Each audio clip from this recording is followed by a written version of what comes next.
tepat waktu ya, nggak boleh kalau datangnya tepat waktu teman-teman bisa main dulu di rumah ya. Kalau datangnya terlambat nanti satu nggak bagian pahala doa ya kan, nggak bisa main-main, terus nggak bisa apa lagi teman-teman? Iya, nggak bisa main teman-teman karena datangnya terlambat, nggak bagian doa nanti ya. Kalau datangnya terlambat. Ica siapa?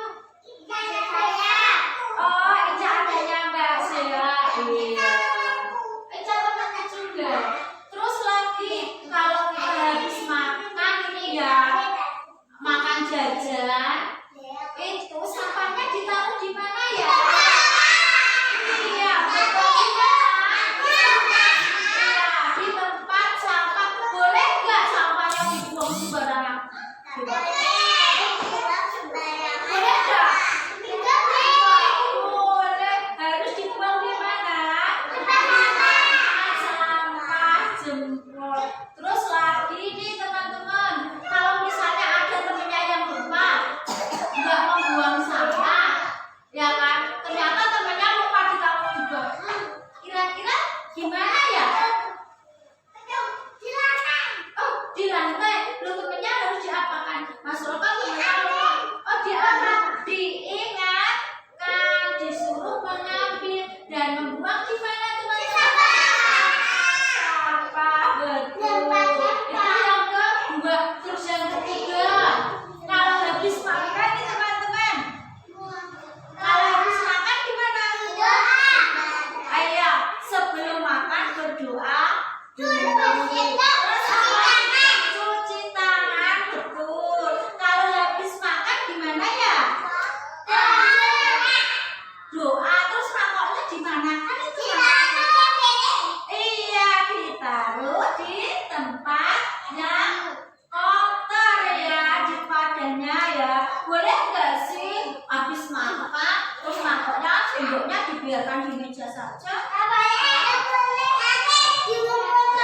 Oh iya, nggak boleh, nanti dirumput semut ya. Nanti basi, betul. Nanti mejanya kotor, ya kan?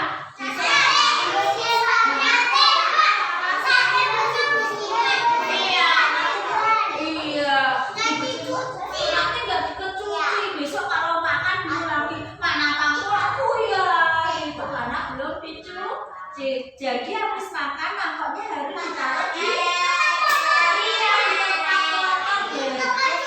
di tempat cuci. Terus ini kalau mejanya kotor nih, ada nasinya yang jatuh. Iya, kalau habis makan ada nasinya yang jatuh, makannya yang jatuh harus diapakan teman-teman? Dibersihkan ya. Iya, hebat. Terus nasinya diapakan?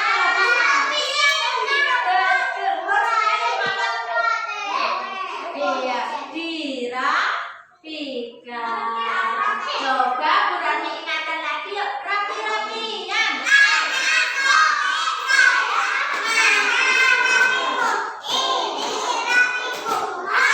Kalau main dengan teman, harus gimana ya kalau sama teman ya? Baik. Terus apa lagi? Tertib. Sayang sama teman ya. Kalau lagi main, boleh nggak sih kita rebutan mainan? Oh, bolehnya minjemin. Kita harus berbagi. Iya, betul sekali. Nah, coba halo Mbak Rahel sama Mbak Nana, ternyata betul. Iya, tapi malah jempol. Ya, rapi-rapian. Anak sehat, mana rapiun? Ini rapiun. Coba berarti tanya lagi. Sudah, dia itu memang spesial. Anissa dulu. Ya. Anissa ya. Anissa mana? Semuanya. Enggak, banyak banget ya. Ya, kayaknya tinggal ya. Oke, kita sekarang halo Mbak Asma. Ayo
diingatkan. Kalau yang diingatkan pada mana enggak teman-teman?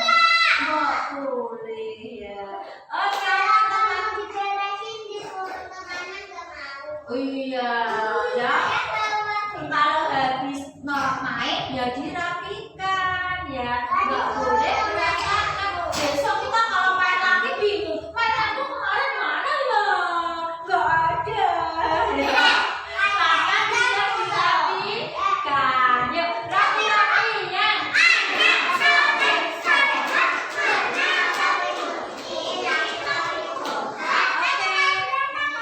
Iya, anak soleh-solehannya Anisanya sekarang mau diajak nari Anissa.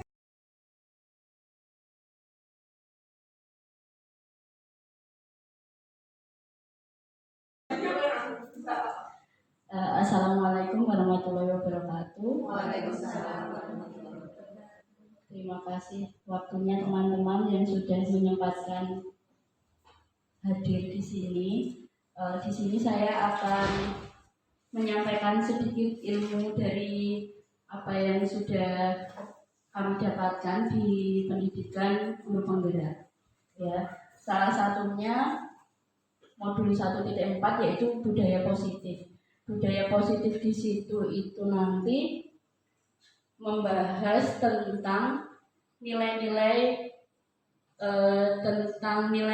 tindakan ketika kita mengalami murid kita berulah, ya istilahnya murid kita berulah, murid kita melakukan tindakan yang tidak sesuai dengan norma-norma atau keyakinan-keyakinan yang sudah dibuat di sekolah, keyakinan atau peraturan-peraturan yang sudah dibuat di sekolah.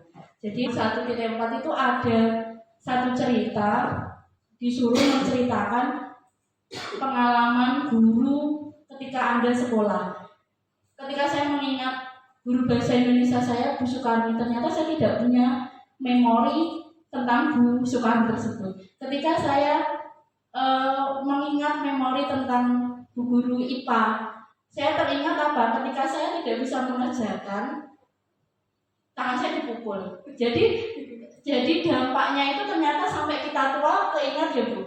Jadi ketika kita memberikan kata-kata sama anak, sama murid kita, ketika mereka melakukan kesalahan, jangan dengan sesuatu yang akan mereka ingat sampai tua nanti. Stimulus, respon, teori kontrol, teori pilihan.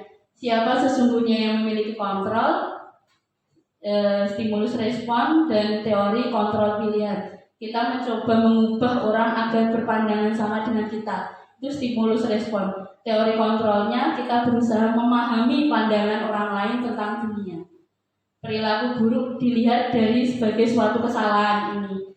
Teori kontrolnya, semua perilaku memiliki tujuan. Orang lain bisa mengontrol saya, tetapi dalam teori kontrol hanya Anda yang bisa mengontrol diri Anda. Saya bisa mengontrol orang lain, dalam teori kontrol Anda tidak bisa mengontrol orang lain. Pemaksaan ada pada saat rujukan gagal. Dalam teori kontrol, kolaborasi dan konsensus menciptakan pilihan-pilihan baru. Model berpikir menang kalah, model berpikir menang-menang. Disiplin positif. Ini kita tidak bisa mengontrol orang lain, hanya diri kita yang bisa mengontrol diri sendiri. Teori motivasi untuk mendapat imbalan atau untuk menghargai diri sendiri dengan nilai-nilai kebajikan universal dan menjadikan keyakinan kelas itu sendiri. Makna disiplin. Disiplin berasal dari bahasa Latin, artinya belajar, disiplina. Maknanya asal ini berkonotasi dengan disiplin diri dari murid-murid Sokrates dan Plato. Disiplin diri membuat orang menggali potensi menuju sebuah tujuan apa yang dia hargai. Namun dalam budaya kita, makna kata disiplin telah berubah menjadi sesuatu yang dilakukan seseorang pada orang lain untuk mendapatkan kepatuhan. Kecenderungan umum adalah menghubungkan kata disiplin dengan ketidaknyamanan, bukan dengan apa yang kita hargai atau pencapaian suatu tujuan mulia. Jadi disiplin sekarang itu Intinya patuh, patuh, patuh. Padahal sebetulnya tidak seperti itu. Justru malah belajar artinya disiplin itu sendiri. Dan nilai-nilai kebajikan universal. Nilai-nilai kebajikan adalah sifat-sifat positif manusia yang merupakan tujuan mulia yang ingin dicapai seseorang, individu tersebut. Nilai-nilai tersebut bersifat universal dari lintas bahasa, suku bangsa, agama, maupun latar belakang. Setiap perilaku atau perbuatan memiliki suatu tujuan. Dengan mengaitkan nilai-nilai kebajikan yang diyakini seseorang, maka motivasi intrinstiknya akan terbangun sehingga menggerakkan motivasi dari dalam diri untuk dapat mencapai tujuan mulia yang diinginkan. Merdeka menurut Ki Hajar Dewantara, merdeka itu artinya tidak hanya terlepas dari perintah, akan tetapi juga cakap buat memerintah diri sendiri. Ki Hajar Dewantara.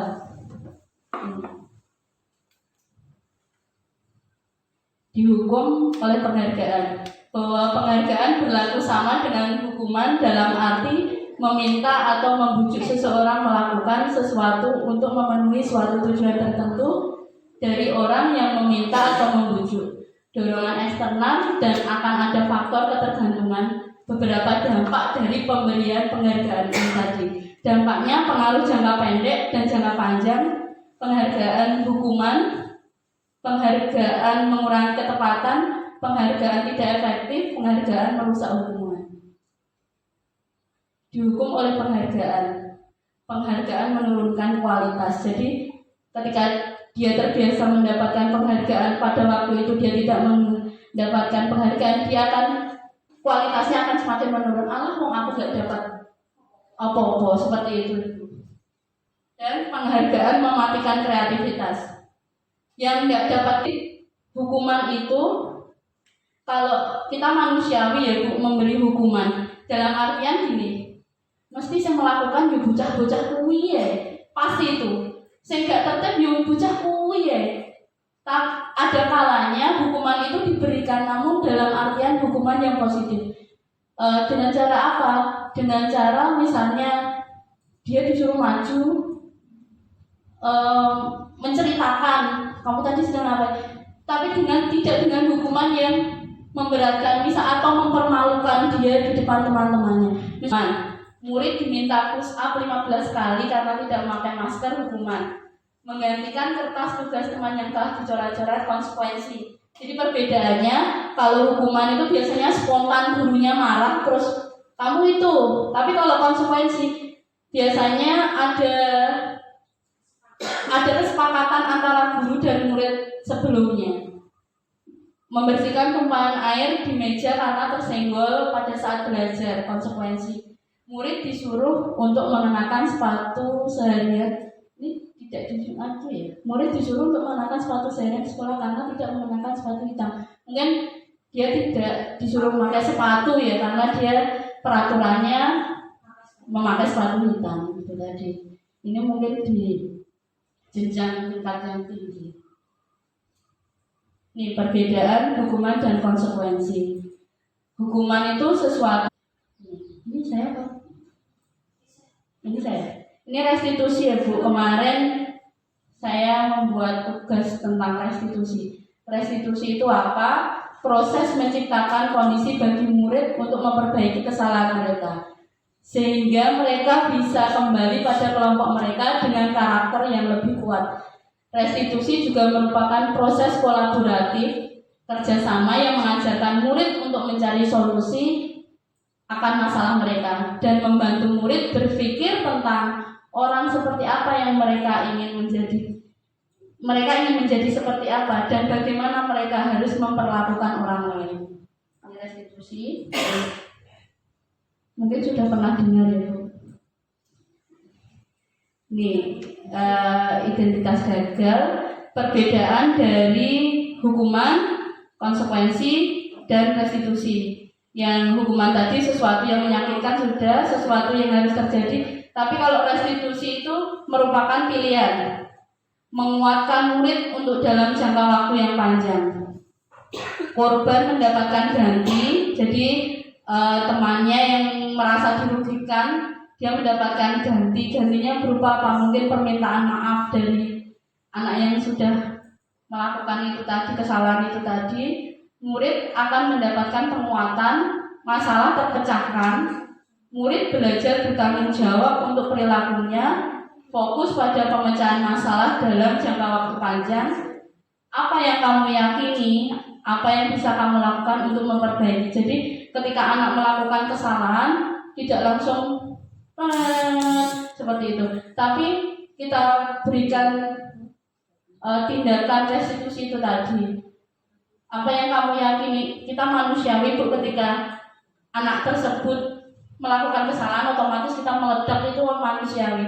Tapi bagaimana kita bisa mengontrol diri kita ketika anak tersebut melakukan kesalahan dengan memberikan pertanyaan-pertanyaan, dengan memberikan solusi-solusinya, menanyakan. Bismillahirrahmanirrahim. Assalamualaikum warahmatullahi wabarakatuh. Ya, alhamdulillah. Terima kasih teman-teman atas waktunya yang mau menyempatkan kembali untuk menyambung kembali kemarin yang sudah disampaikan sama Bu Arin kaitannya budaya positif, dan hari ini kita lanjutkan lagi kaitannya sama ya, budaya positif. Harapannya apa nanti yang kita sampaikan baik saya maupun Bu Arin nanti bisa diaplikasikan dalam kelas-kelas panjenengan dengan murid-murid panjenengan semuanya ini. Langsung saja untuk pada pagi hari ini, insya Allah tidak pagi menjelang siang, ya tidak berlama-lama karena nanti waktunya juga sangat terbatas. Ya. Kemarin mereview kembali kemarin yang sudah disampaikan sama Bu Arin kaitannya budaya positif, yaitu kemarin ada apa aja? Ada disiplin positif dan nilai-nilai kebajikan universal. Terus ada lagi kemarin apa? Yang kedua yaitu pembelajaran yang kedua yaitu teori motivasi, hukuman, penghargaan, dan restitusi. Yaitu bagaimana yang teori motivasi itu bagaimana, hukuman dan penghargaan serta restitusi itu bagaimana kemarin sudah disampaikan sama Bu Arin, mudah-mudahan nanti kita bisa mengaplikasikan dalam kelas kita seperti itu ya. Nah, monggo sudah ya, atau mungkin ada kesulitan dan kendala kaitannya dalam membuat keyakinan kelas, karena memang anak-anak kita itu anak-anak yang imut-imut, kecil-kecil, sehingga memang agak kesulitan seperti itu ya. Tapi insya Allah keyakinan kelas ini senantiasa kita sampaikan ya, walaupun anak-anak belum bisa membaca secara ini, tapi kalau kita ingin ingatkan, insya Allah mereka akan merespon dengan baik ya, seperti itu. Dan untuk keyakinan kelas ini, memang kita harus agak sabar ya, tidak bisa sih setiap pulang juga, tapi kayaknya nggak memungkinkan gitu ya. Begitu juga saat merapikan mainan itu, kadang-kadang kalau anak-anak itu habis main balok itu langsung meninggalkan gitu kan. Tapi ya akhirnya kita memang harus bersabar lagi, panggil siapa tadi yang main balok gitu ya, siapa tadi yang belum merapikan, seperti itu. Memang kita harus senantiasa mengingatkan, terus kita juga harus memberi keteladanan seperti itu. Ini keyakinan kelas. Nah ini ya kaitannya pembelajaran 4 yang yaitu kebutuhan dasar manusia dan dunia berkualitas. Yaitu kebutuhan dasar itu kemarin ada 5 ya. Kita harus memahami kebutuhan dasar anak kita apa ketika mungkin mereka membuat kesalahan, membuat sesuatu yang tanda kutip sebenarnya dia ingin membutuhkan perhatian kita, tetapi mereka itu dengan membuat kadang-kadang itu temannya bersedih, atau kita mungkin merasa loh anaknya kok berbuat masalah terus seperti itu ya, padahal pada intinya mereka itu ada sesuatu kebutuhan yang mereka ingin penuhi, ada kebutuhan yang mereka ingin capai, sehingga mereka melakukan sesuatu perbuatan atau tindakan yang tidak semestinya atau tidak terpuji ya, seperti itu. Kebutuhan dasar yang belum tercapai ya, bertahan hidup, kasih sayang dan rasa diterima, kebebasan, kesenangan atau penguasaan gitu ya. Contoh ketika bertahan hidup, ketika mungkin dia temannya bawa bekal, temannya pengen punya sesuatu, dia pengen gitu kan. Ketika kita tanya, aku lapar bu, saya pengen itu, mungkin dia ini dalam konteks dia bertahan hidup karena lapar, karena ingin juga seperti itu. Atau jadi jawaban-jawaban ini menunjukkan dia kebutuhan apa yang belum terpenuhi dan kebutuhan apa yang mereka ingin capai seperti itu.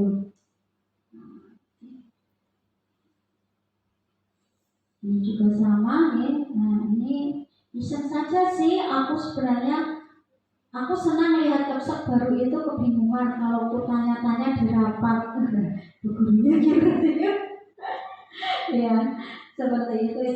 Nah ini contohnya kali ini berarti apa bu? Bisa saja sih aku senang, berarti dia kebutuhannya apa? Kesenangan ya kan ya, kesenangan. Jadi di sini itu bagaimana kita menempatkan diri kita untuk mencapai sesuatu, mengupgrade diri kita, bagaimana budaya positif ini bisa kita lakukan secara kontinu tanpa paksaan, tetapi timbul dari diri kita sendiri, menciptakan budaya-budaya positif dalam lingkungan kita sehingga nanti dalam lingkungan itu benar-benar mendukung gitu lah, seperti itu. Dan kita melaksanakan tanpa paksaan kayak kemarin yang ditonjolkan Bu Arin gitu kan, nggak mau terlambat biar nanti dipuji sama Bu Tuti misalnya seperti itu, atau nanti siapa tahu akhir tahun nanti dapat bonus amplop keuangan ya seperti itu. Nah ya lima posisi kontrol dulu, ada penghukum, pembuat rasa bersalah, teman, pemantau, dan manajer. Kalau penghukum itu lebih ke fisik ya, baik fisik maupun verbal ya, itu juga harus kadang-kadang kita tidak nyadar guys bahwa omongan kita itu menyakiti anak seperti itu ya. Terus nah posisi di penghukum ya, jadi bisa menggunakan hukuman fisik atau maupun verbal, misalnya anak berdiri di depan kelas atau mungkin lari atau mungkin di luar dulu karena nggak tertib di dalam. Nah itu kan fisik. Kalau verbal mungkin dari pembicaraan kita, omongan kita yang sekiranya menyakiti anak. Pembuat merasa bersalah itu kadang-kadang ibu kurus gimana ya, jadi anak itu merasa bersalah, udah dikasih tahu tapi kok saya kayak gitu tuh mas ya, seperti itu ya. Katanya kemarin mau sayang sama teman, hari ini kok bisa tetap nyakitin teman ya, itu kan membuat bersalahnya dan mengingatkan saja. Terus untuk ini sebagai posisi manajer, yaitu posisi di mana guru berbuat sesuatu bersama dengan murid, mempersilahkan murid mempertanggungjawabkan perilakunya, mendukung murid agar dapat menemukan solusi atas permasalahan sendiri. Di antara 5 posisi kontrol ini, memang kalau kita menerapkan posisi manajer itu memang untuk anak-anak belum sepenuhnya. Kalau manajer ini kan tanpa menyentuh ya. Kalau anak kan kadang-kadang kita berbuat salah kan kita deketi ya. Kenapa atau kita rangkul kadang-kadang kan seperti itu. Kembali lagi nanti bagaimana anak-anak bisa memahami keyakinan kelas dan menyadari kesalahannya dari diri sendiri seperti itu. Nah, harus diskusi. Nah, dalam menyelesaikan masalah anak itu ada segitiga restitusi yang ada 3 langkah, yaitu pertama menstabilkan identitas ya. Jadi kita semua akan melakukan hal terbaik yang bisa kita lakukan. Yang kedua, validasi tindakan yang salah.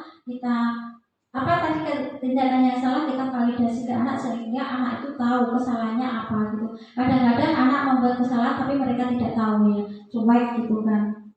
Terus diulang-ulang. Nah dalam menstabilkan salah ini kita ngasih tahu gitu kan. Anak juga mengungkapkan kalau perbuatan ini tadi yang sekiranya yang salah yang mana tadi, kamu buat seperti tadi kamu apakan, misalnya seperti itu kan. Jadi anak mengungkapkan. Terus yang ketiga yaitu menanyakan keyakinan. Kalau sudah dia tahu misalnya membuat temannya bersedih, berarti kita ingatkan lagi ke keyakinan kelas tadi. Boleh nggak sih kita membuat teman kita bersedih seperti itu ya? Nah, sehingga nanti itu anak ketika dia berbuat kesalahan, harapannya dengan segitiga restitusi ini anak mampu mengidentifikasi kesalahannya sendiri dan mampu memperbaiki dengan solusi-solusinya sendiri dan bukan dari bu guru. Jadi hanya mengingatkan seharusnya bagaimana dengan teman seperti itu. Itu dia yang bisa saya sampaikan kaitannya. Ini ada contoh, nanti bisa dilihat sendiri, nanti akan saya dipelajari sendiri ya. Nah. Salam dan bahagia Ibu dan Bapak guru hebat. Pada video kali ini kita akan membahas tentang salah satu program disiplin positif yang diterapkan di lingkungan sekolah yang dikenal dengan nama Insya Allah yang bisa saya sampaikan kaitannya budaya positif. Bu Ari mau menambahin lagi? Atau mungkin ada yang ditanyakan? Iya, insya Allah sudah paham ya. Insya Allah nanti materinya akan saya share kembali. Kalau ada kekurangannya atau mungkin mau ada ditanyakan, insya Allah monggo nanti bisa dengan Bu Arin atau dengan saya. Harapannya dengan budaya positif ini kita bisa menciptakan lingkungan kita, lingkungan kerja kita, lembaga kita yang nyaman untuk baik siswanya, gurunya, semua yang berada dalam lingkungan sekolah ini. Itu saja yang bisa saya sampaikan. Mohon maaf atas segala kekurangan. Wabillahi taufiq wal hidayah. Wassalamualaikum warahmatullahi wabarakatuh. Assalamualaikum warahmatullahi wabarakatuh. Perkenalkan, nama saya Reza Septiana Pradana. Dengan adanya penerapan pemaparan diseminasi budaya positif oleh teman-teman saya CGP Angkatan 7, saya semakin paham tentang segitiga restitusi dan saya siap menjadi kolaborator bersama teman-teman CGP Angkatan 7 untuk menerapkan budaya positif di lembaga kami. Terima kasih. Wassalamualaikum warahmatullahi wabarakatuh.